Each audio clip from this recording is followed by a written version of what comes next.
بسم الله الرحمن الرحيم.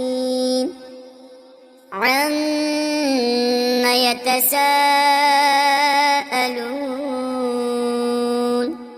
عن النبأ العظيم الذي هم فيه مختلفون كلا سيعلمون ثم كلا سيعلمون ألم نجعل الأرض مهادا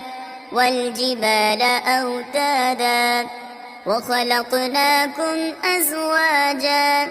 وجعلنا نومكم سباتا وجعلنا الليل لباسا وجعلنا النهار معاشا وبنينا فوقكم سبعا شدادا وجعلنا سراجا وهاجا وأنزلنا من المعصرات ماء ثجاجا لنخرج به حبا ونباتا وجنات ألفافا إن يوم الفصل كان ميقاتا يوم ينفخ في الصور فتأتون أفواجا وفتحت السماء فكانت أبوابا وسيرت الجبال فكانت سرابا إن جهنم كانت مرصادا للطاغين مآبا لابثين فيها أحقابا لا يذوقون فيها بردا ولا شرابا إلا حميما وغساقا جزاء وفاقا إنهم كانوا لا يرجون حسابا وكذبوا بآياتنا كذابا وكل شيء أحصيناه كتابا فذوقوا فلن نزيدكم إلا عذابا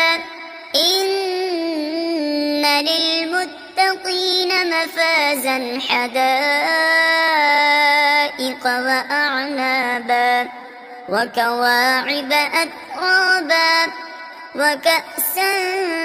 دهاقا لا يسمعون فيها لغوا ولا كذابا جزاء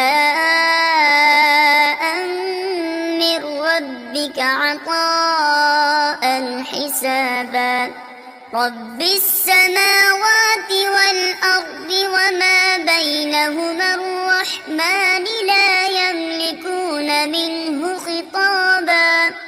يوم يقوم الروح والملائكة صفا لا يتكلمون إلا من أذن له الرحمن وقال صوابا ذلك اليوم الحق فمن شاء اتخذ إلى ربه مآبا إنا أنذرناكم عذابا قريبا يوم ينظر المرء ما قدمت يداه ويقول الكافر يا ليتني كنت ترابا.